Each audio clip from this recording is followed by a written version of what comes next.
गांव के पास ही एक छोटी सी खुली जमीन पर एक बंजारा अपने लिए झोपड़ी बना रहा था।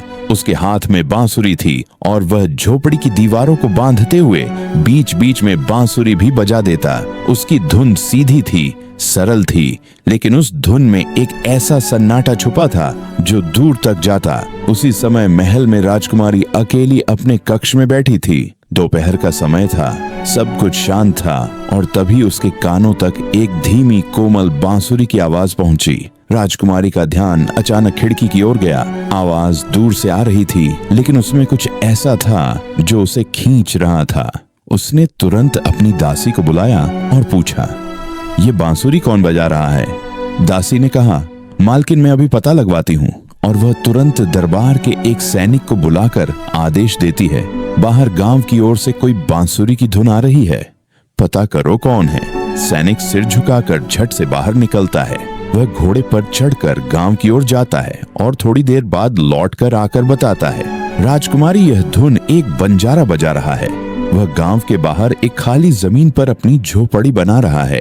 राजकुमारी चुप हो जाती है, उसका चेहरा गंभीर हो उठता है। फिर उसने धीरे से कहा, हमें उससे मिलना है। दासी कुछ बोलती उससे पहले ही राजकुमारी खड़ी हो जाती है।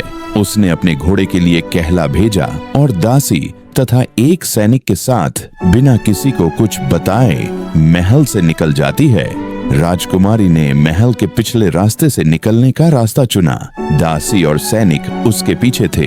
तीनों घोड़े पर सवार होकर चुपचाप गांव की ओर बढ़ चले। रास्ते में किसी से कुछ नहीं कहा गया, न कोई बात हुई, न कोई शंका जताई गई। राजकुमारी की नजरें सीधी सामने थीं। थोड़ी ही देर में वे उस जगह पहुंच गए जहां बंजारा झोपड़ी बना रहा था। वह जमीन गांव से थोड़ी दूर थी, न बहुत भीड़, न कोई शोर। बंजारा झुका हुआ था, बांस की छड़ें जोड़ रहा था। उसके पास ही बांसुरी रखी थी। घोड़े की टापों की आवाज सुनकर उसने गर्दन उठाई। राजकुमारी घोड़े से उतरी। बंजारा उसे देखकर कुछ समझ नहीं पाया। उसने धीरे से बांसुरी उठाकर हाथ में ले ली। राजकुमारी ने एक ही बात कही, फिर से बजाओ। बंजारा कुछ नहीं बोला। उसने बांसुरी को होठों तक ले जाकर वैसी ही वही धुन बजानी शुरू की जैसी उसने पहले बजाई थी। राजकुमारी चुपचाप सुनती रही। उसकी आंखें बंजारे की उंगलियों पर थीं, जो बांसुरी के सुरों को छू रही थी। धुन खत्म हुई। बंजारा चुप, राजकुमारी भी चुप। कुछ क्षण बाद उसने पूछा, तुम यहाँ क्यों आए हो? बंजारा बोला, रुकने के लिए जगह अच्छी लगी। राजकुमारी ने कहा, हम फिर आएंगे। इतना कहकर वह मुड़ी घोड़े पर चढ़ी और लौट गई। बंजारा उसे जाते हुए देखता रहा और फिर वापस झोपड़ी के काम में लग गया। अगले दिन दोपहर के समय राजकुमारी फिर आई। वही रास्ता, वही साथ दासी और सैनिक। बंजारा अब झोपड़ी के बाहर बैठा था और बांसुरी उसके हाथ में पहले से ही थी। इस बार वह उसे देखकर मुस्कुराया और बिना कुछ पूछे बांसुरी बजाने लगा। राजकुमारी पास जाकर पत्थर पर बैठ गई। उसके चेहरे पर कोई हाव भाव नहीं था, बस वह सुन रही थी। बिना पलक झपकाए धुन पूरी होते ही उसने कहा, हर दिन यहीं आओगे? बंजारा बोला, अगर आप सुनने आएंगी तो हाँ। राजकुमारी ने सिर हिलाया, हम आएंगे। उस दिन से यह सिलसिला चल पड़ा। रोज दोपहर को राजकुमारी अपने विश्वास पात्र दासी और सैनिक के साथ आती। झरने के पास बैठती। बंजारा बांसुरी बजाता, वह सुनती। धीरे धीरे बंजारा उसमें डूबता गया। उसकी बातें कम होती गई, उसकी धुनें लंबी होती गई। वह उसका इंतजार करने लगा। कभी कभी वह पहले से बैठा होता, बांसुरी को साफ करता हुआ। राजकुमारी हर बार एक ही बात कहती, फिर से बजाओ। बंजारा समझ नहीं पाया कि यह सब क्या है। वह सोचता रहा कि यह कोई सपना है या सौभाग्य। और फिर एक दिन जब राजकुमारी लौट रही थी, वह बोल पड़ा, क्या आप हमसे फिर मिलेंगी? राजकुमारी ने मुड़कर कहा, कल इसी समय यही जगह। बंजारे की आंखों में चमक आ गई, पर वह नहीं जानता था कि यह सिर्फ उसका मन बहलाने का खेल है। राजकुमारी को बांसुरी की धुन अच्छी लगती थी, बस उतनी ही बात थी। उसे बंजारे से कोई लगाव नहीं था। कुछ ही हफ्तों बाद एक दिन महल में विशेष मेहमानों का आगमन हुआ। दूसरी रियासत से एक राजकुमार अपने माता पिता के साथ राज्य भ्रमण पर आया था। उनका स्वागत शाही अंदाज में हुआ। राजकुमार की उम्र लगभग वही थी, 25 साल के आसपास। उसका रूप रंग सुंदर था, व्यवहार में नम्रता और बोलने में आत्मविश्वास था। राजा ने सोचा, यदि ऐसा वर हमारी बेटी के लिए मिल जाए तो यह उत्तम होगा। राजकुमारी को राजकुमार से मिलवाया गया। पहली ही मुलाकात में राजकुमारी ने उस पर ध्यान दिया। उसे वह अच्छा लगा, उसकी बातें, उसका चेहरा, उसका राजसी बर्ताव। उस दिन उसने पहली बार महल में लौटने के बाद बांसुरी की धुन को याद नहीं किया। उस शाम को महल में सब दरबार में इकट्ठा हुए। राजकुमार के पिता ने संकेत दिया कि यदि राजकुमारी और उनका बेटा एक दूसरे को पसंद करें तो वे रिश्ते की बात आगे बढ़ाना चाहेंगे। राजा मुस्कुराए। राजकुमारी से पूछा गया। उसने सिर झुका लिया और धीरे से हाँ कहा। उस दिन से दोनों राज्यों में विवाह की तैयारियां शुरू हो गईं। सबको यही लगा कि एक सुंदर योग्य जोड़ी बनने जा रही है, पर बंजारा इन सब बातों से अनजान था। उसे नहीं पता था कि राजकुमारी अब हर दोपहर क्यों नहीं आ रही। ना ही वह जानता था कि उसका स्थान अब किसी और ने ले लिया है। 3 दिन हो गए थे, न कोई घोड़े की टाप सुनाई दी, न किसी ने फिर से बजाओ कहा। बंजारा हर दोपहर झरने के पास बैठा, बांसुरी हाथ में लिए इंतजार करता रहा। पहले दिन उसे लगा कोई वजह रही होगी। दूसरे दिन वह बेचैन हुआ। तीसरे दिन जब कोई नहीं आया तो उसकी उंगलियां बांसुरी पर थमी रह गई। चौथे दिन वह खुद गांव की ओर गया। रास्ते में कुछ औरतें बातें कर रही थी। राजकुमारी की सगाई तय हो गई है, दूसरी रियासत के राजकुमार से शादी होगी। बंजारा ठिठक गया। वह वहीं खड़ा रहा तब तक जब तक सारी बातें उसके कानों में उतर नहीं गई। उसे कुछ समझ नहीं आया। वह राजकुमारी जो हर दिन आकर उसकी बांसुरी की धुनों में खो जाती थी, वह अब किसी और से शादी करने जा रही थी।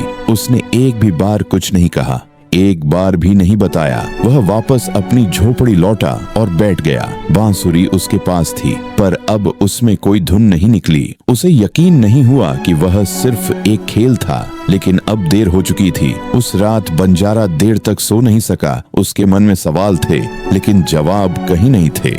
सुबह होते ही उसने फैसला कर लिया, अब वह चुप नहीं रहेगा। वह जान चुका था कि राजकुमारी ने उसके साथ सिर्फ खेल किया था। उसकी धुनें, उसका मन, उसका इंतजार, सब कुछ मजाक था। और अब वही राजकुमारी एक नए राजकुमार से विवाह करने जा रही थी, बिना यह बताए कि वह पहले किसी के साथ हर रोज मिलती थी, हर रोज वादे करती थी।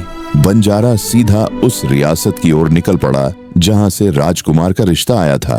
उसने महल में जाकर द्वारपाल से कहा, मुझे उस राजकुमार से अकेले में मिलना है, बात बहुत जरूरी है। थोड़ी देर बाद उसे अंदर बुलाया गया। राजकुमार ने उसे देखा। एक बंजारा थका हुआ, लेकिन आंखों में गहराई थी। बंजारे ने साफ शब्दों में कहा, जिस राजकुमारी से आप शादी करने जा रहे हैं, वह पहले हमसे रोज मिलती थी, हमसे प्रेम करने का नाटक करती थी। अब उसने आपको चुना है। अगर यकीन नहीं है तो एक काम कीजिए, कल दोपहर को उस पुराने झरने के पास आइए जहां वह हमें बुलाया करती थी। आप खुद देखिएगा उसकी सच्चाई। राजकुमार शांत रहा। उसकी आंखें बंजारे पर टिकी रहीं। कुछ देर बाद उसने सिर हिलाया और कहा, ठीक है, मैं आऊंगा। बंजारा उठा, बिना और कुछ कहे, और लौट गया। अब वह इंतजार करेगा झूठ के उजागर होने का। अगले दिन दोपहर का समय था। झरने के पास वही पुरानी चट्टानें, वही हल्की सी हवा, वही चुप्पी। बंजारा पहले से वहां बैठा था, शांत, लेकिन भीतर से उबाल में दूर एक पेड़ की आड़ में राजकुमार खड़ा था, चुपचाप, बिना कोई आवाज के। थोड़ी देर बाद राजकुमारी आई। वही घोड़ा, वही दासी, वही पुरानी चाल, जैसे कुछ बदला ही ना हो। उसने आते ही बंजारे को देखा और मुस्कुराकर कहा, हम आए हैं, फिर से बजाओ। बंजारा चुप रहा। राजकुमार की मौजूदगी जानता था, पर राजकुमारी नहीं जानती थी कि उसकी हर हरकत अब देखी जा रही है। राजकुमारी बैठी है, पुराने अंदाज में। वह फिर बोली, तुम हमें भूल तो नहीं गए ना? वैसे बहुत दिन से नहीं आए, हम इंतजार कर रहे थे। बंजारे ने सिर्फ एक बात कही, आज सब साफ हो जाएगा। तभी दूर खड़ा राजकुमार बाहर आया। उसकी चाल धीमी थी, लेकिन चेहरा साफ था। राजकुमारी उसे देख सन्न रह गई। आप यहाँ? वह उठकर बोली। राजकुमार ने कहा, बस देखने आया था कि तुम किसकी मां याद करती हो। राजकुमारी को समझ नहीं आया कि क्या बोला। उसने बंजारे की ओर देखा, फिर राजकुमार के शब्द जैसे गले में अटक गए। राजकुमार ने उसकी ओर देखा, उससे प्रेम फिर किसी और से। अब हम सब समझ चुके हैं। इतना कहकर राजकुमार मुड़ा और वहां से चला।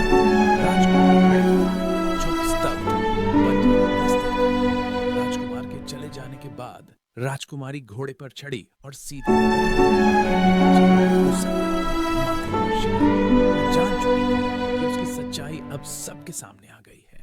राजकुमार ने रिश्ता तोड़ा और ये बात सीधे राजा तक पहुंची। राजा ने जब यह सब सुना तो वह भी आग बबूला हो गया। उसने राजकुमार को पूछा, "ये सब क्यों? तुम एक बंजारे से मिलती रही और अब वह आकर हमारे सामने ऐसा बोला?"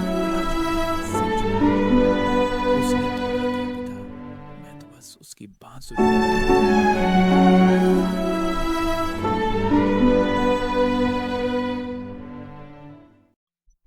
सुनती थी।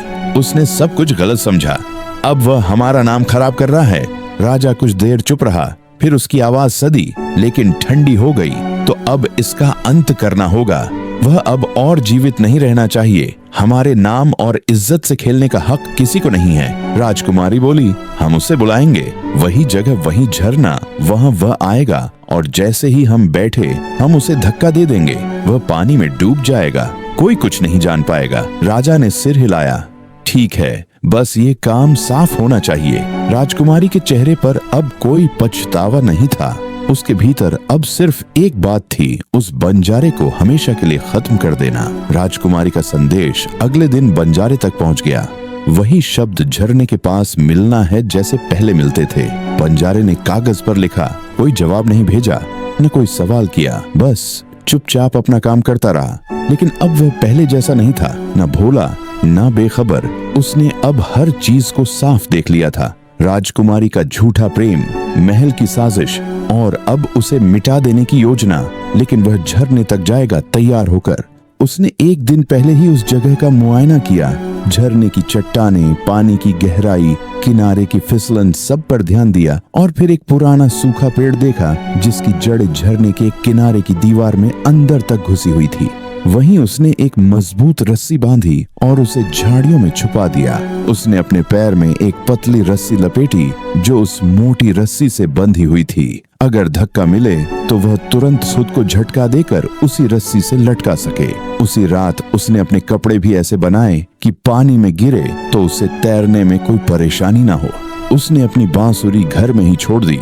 आज उसे बचानी नहीं थी, अब वह सिर्फ जान बचाने जा रहा था और सच्चाई सबके सामने लाने। अगले दिन दोपहर को बंजारा तय समय पर झरने के पास पहुंचा। उसके चेहरे पर वही शांति थी लेकिन आंखों में सतर्कता थी। उसने पहले ही वह रस्सी दोबारा जांच ली थी जो उसने झाड़ियों में छिपा रखी थी।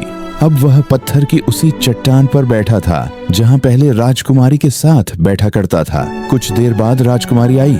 आज उसके चेहरे पर मुस्कान नहीं थी, बस एक ठंडा संकल्प। बंजारा चुपचाप उसे आते हुए देखता रहा। राजकुमारी पास आकर बैठ गई। उसने कहा, हमने सोचा कि तुमसे एक बार और मिल लें। तुमने जो कुछ भी किया वो हमें अच्छा नहीं लगा, लेकिन हम पुराने समय को नहीं भूलना चाहते। बंजारा कुछ नहीं बोला, बस उसकी बात सुनता रहा। थोड़ी देर बाद राजकुमारी ने इधर उधर देखा। आसपास कोई नहीं था। दासी दूर खड़ी थी लेकिन उसकी पीठ मुड़ी हुई थी। यही समय था, यही पल।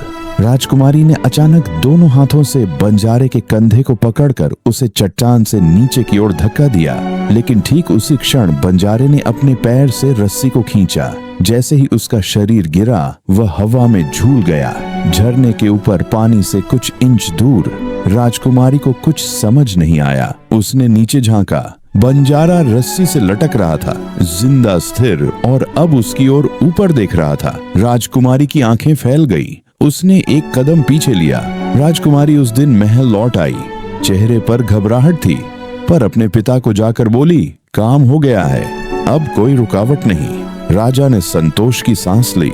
उन्होंने तुरंत उसी दिन राजकुमार के राज्य को संदेश भिजवाया कि पिछली बातें भूलकर विवाह की तैयारियां फिर से शुरू की जाएं। कुछ ही दिनों में शुभ मुहूर्त तय कर दिया गया। महल को सजाया गया, मेहमानों का आना शुरू हुआ और विवाह का दिन आ गया। सब कुछ भव्य था, संगीत, फूल, रथ, आभूषण, हर कोना चमक रहा था। राजकुमार भी वहां पहुंच चुका था, लेकिन उसकी आंखों में कोई खुशी नहीं थी, सिर्फ औपचारिकता थी। मंडप में अग्नि जलाई गई, मंत्र गूंजने लगे। राजकुमारी सजी हुई बैठी थी, चेहरे पर मुस्कान थी, लेकिन भीतर हलचल थी। कहीं बंजारा सच में मरा तो नहीं। और तभी मंडप के ठीक सामने भीड़ को चीरता हुआ वही बंजारा आ गया, जिंदा, सीधा, शांत। भीड़ में हलचल हुई, लोग चौंक गए, राजकुमारी की सांस अटक गई। राजा खड़ा हो गया। बंजारा सीधे राजकुमार के सामने जाकर बोला, इससे विवाह करने से पहले यह जान लीजिए कि इसने हमें मारने की कोशिश की थी। यह और इसका पिता दोनों ने मिलकर हमें झरने में धक्का देकर खत्म करना चाहा, सिर्फ इसलिए क्योंकि हमने इसकी सच्चाई आपको बताई थी। राजकुमार स्तब्ध रह गया। बंजारा बोला, आप सोचिए, जो लड़की पहले प्रेम का नाटक करे, फिर शादी के लिए किसी को मारने की योजना बनाए, क्या वह किसी के जीवन की रानी बन सकती है? अब सन्नाटा था, मंत्र रुक चुके थे, सबकी निगाहें राजकुमारी पर थीं। वह अब नीचे देख रही थी, चेहरा फीका पड़ चुका था। राजकुमार ने सिर्फ एक बात कही, ये विवाह नहीं होगा, और वह मंडप से उठकर चला गया। राजकुमार के उठकर जाते ही सारा मंडप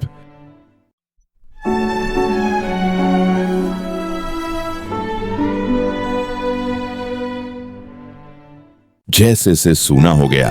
पंडित ने श्लोक पढ़ना बंद कर दिया, ढोलकियों की थाप रुक गई।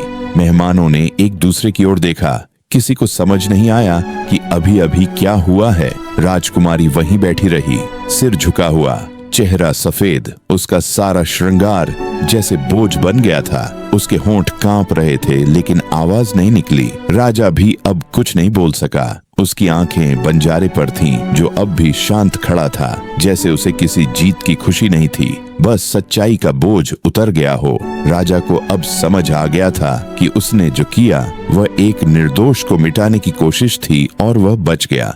कुछ देर बाद राजा ने इशारा किया।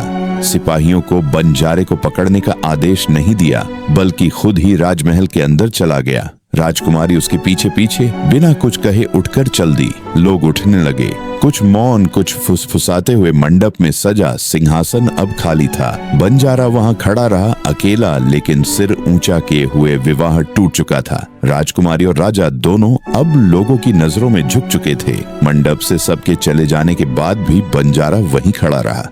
चारों तरफ सन्नाटा था। कुछ देर बाद वह धीरे धीरे कदमों से बाहर निकला। न कोई गुस्सा, न कोई घमंड। वह सीधे उस पुराने झरने के पास पहुंचा जहां यह सब शुरू हुआ था, जहां पहली बार राजकुमारी ने कहा था, फिर से बजाओ। बंजारे ने चट्टान पर बैठकर कुछ देर झरने की ओर देखा, फिर अपनी बांसुरी निकाली, वही बांसुरी जिसे उसने कई दिनों से नहीं छुआ था। उसने धीरे धीरे होंठों से लगाकर एक सीधी साधारण सी धुन बजानी शुरू की। कोई सजावट नहीं, कोई राग नहीं, बस वही सरल स्वर जो एक सच्चे दिल से निकलते हैं। अब उसे किसी की मंजूरी की जरूरत नहीं थी, न राजकुमारी की, न राजा की, न किसी भी दरबार की। उसने अपनी बांसुरी को चुपचाप वहीं चट्टान पर रखा, फिर झरने की ओर देखा और बिना पीछे मुड़े गांव की ओर लौट चला। महल में लौटने के बाद राजकुमारी ने खुद को अपने कक्ष में बंद कर लिया। आभूषण अब उतार दिए गए थे, माथे की बिंदी धुंधली हो गई थी और चेहरा वैसा नहीं रहा जैसा विवाह के दिन होता है। अब वहां थकावट, पछतावा और हार थी। रात हो चुकी थी। महल में सन्नाटा था, न कहीं शहनाइयां बची, न फूलों की खुशबू। बस एक कमरा था जहां राजकुमारी बिस्तर पर चुपचाप बैठी थी, आंखें दीवार पर टिकी हुई। उसने पास रखे पानी के पात्र की ओर देखा, लेकिन उठने की इच्छा नहीं हुई। सब कुछ ठहर गया था, जैसे समय वहीं रुक गया हो। उसके मन में वह दिन घूम रहा था जब वह पहली बार झरने के किनारे गई थी। बंजारा चुपचाप बांसुरी बजा रहा था और वह मंत्र मुग्ध सुन रही थी। अब वही यादें उसे कचोट रही थीं। उसने न प्रेम समझा था, न भरोसे की कीमत। उसने खेल किया था और अब उसी खेल ने उसे सबके सामने शर्मिंदा कर दिया था। बाहर महल की दीवारों के पीछे चांद था, पूरा उजला, लेकिन उसकी रोशनी कमरे तक नहीं आ रही थी। राजकुमारी के पास अब कुछ नहीं बचा था। सुबह हुई महल में कुछ हलचल जरूर थी, लेकिन वह वैसी नहीं थी जैसी किसी रियासत की राजकुमारी की शादी के अगले दिन होती है। न ढोल बजे, न कोई बधाई देने आया। लोग धीरे धीरे अपनी अपनी जगह लौटने लगे थे। राजा ने दरबार में आने से मना कर दिया। राजकुमारी अपने कक्ष से बाहर नहीं निकली। किसी ने किसी से कुछ नहीं पूछा। राजकुमार लौट चुका था अपनी रियासत, अपने सम्मान और अपने निर्णय के साथ, और बंजारा वह अब गांव से भी बहुत दूर जा चुका था। ना किसी से विदा ली, ना कोई निशान छोड़ा। उसके पास अब सिर्फ उसकी बांसुरी नहीं थी, बल्कि एक सबक था कि सच्चा दिल किसी दरबार की चीज नहीं होता और हर मुस्कान के पीछे भरोसा नहीं छुपा होता। लोगों ने उसे फिर कभी नहीं देखा, लेकिन उसकी कहानी रह गई, जैसे कोई अधूरा गीत जो बीच में रुक गया हो, लेकिन जिसकी धुन मन में गूंजती रहती है। राजकुमारी के कमरे में अब खामोशी थी, लेकिन राजा के मन में तूफान चल रहा था। उसे चैन नहीं आ रहा था। बार बार वह बंजारे का चेहरा याद कर रहा था, सीधा, सच्चा और फिर भी अपमानित। उसे पहली बार एहसास हुआ कि जिस आदमी को उसने मिटाने की कोशिश की, वह उससे कहीं ज्यादा मजबूत निकला और कहीं ज्यादा इंसान भी। दूसरे ही दिन सुबह राजा ने अपने प्रमुख मंत्री को बुलाया और कहा, उस बंजारे को खोजो। मंत्री ने चौंक कर पूछा, महाराज, क्या उसे पकड़ना है? राजा ने सिर हिलाया, नहीं, उसे सम्मान देना है। हमने जो किया वह अन्याय था, हमें उसका सामना करना है खुले दिल से। राजा ने अपने सबसे विश्वास पात्र सैनिकों को बुलाया और उन्हें बंजारे की खोज में 4 दिशाओं में भेजा। आदेश था, ढूंढ कर लाओ, चाहे वह पहाड़ों में हो, जंगल में या किसी नदी के पार। उस समय बंजारा नदी पार कर चुका था। वह अब एक दूर के गांव के किनारे बैठा था, लोगों को बांसुरी सिखा रहा था। उसके चेहरे पर अब शांति थी, न कोई क्रोध, न कोई शिकायत। वहां के बच्चे उसे गुरुजी कहकर बुलाते थे और गांव के लोग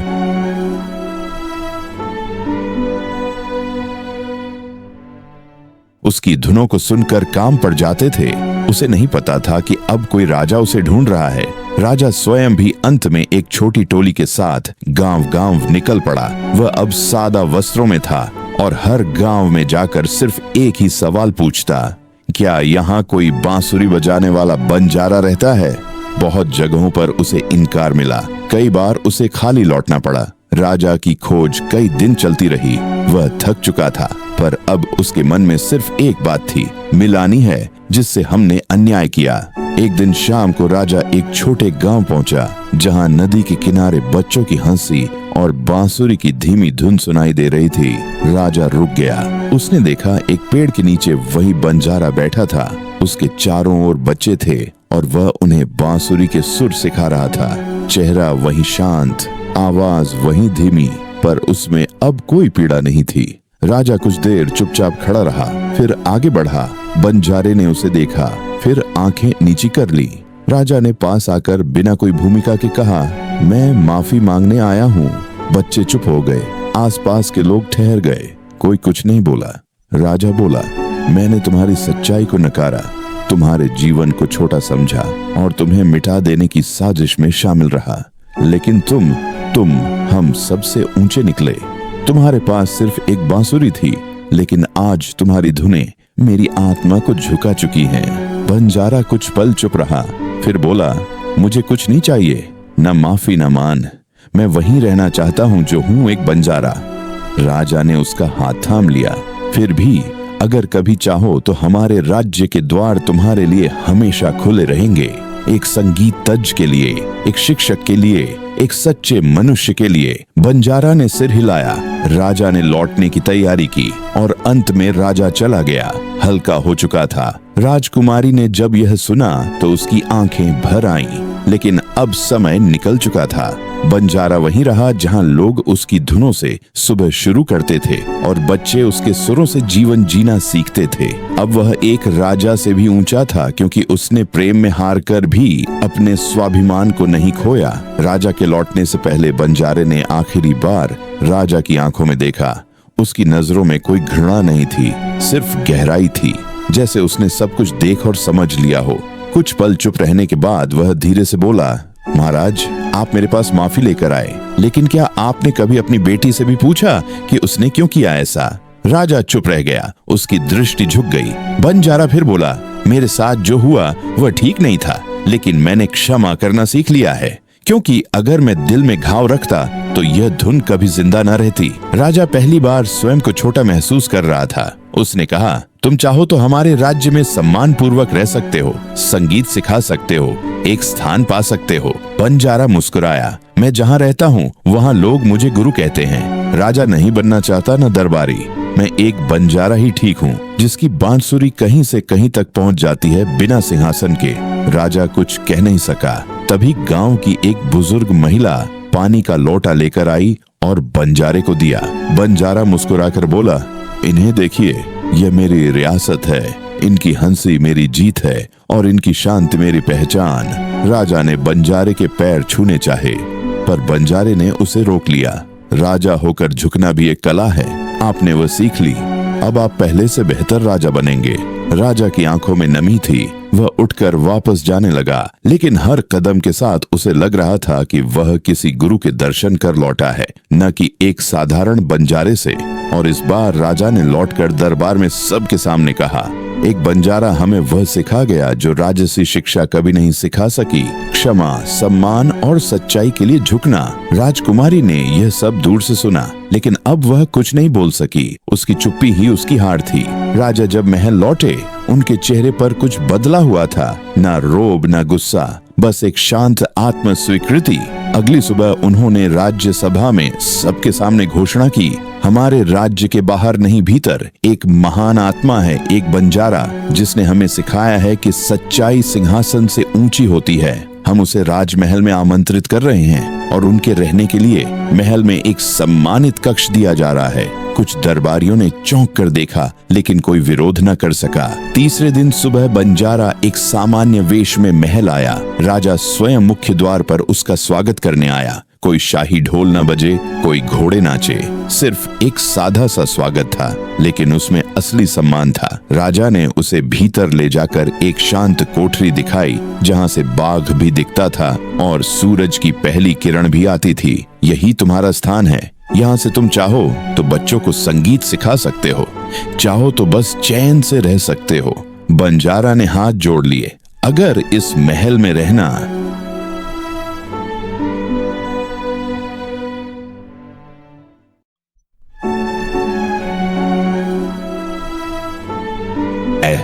है तो एक शर्त पर, मैं यहाँ सिर्फ एक शिक्षक की तरह रहूंगा, राजा की तरह नहीं। राजा मुस्कुरा दिया।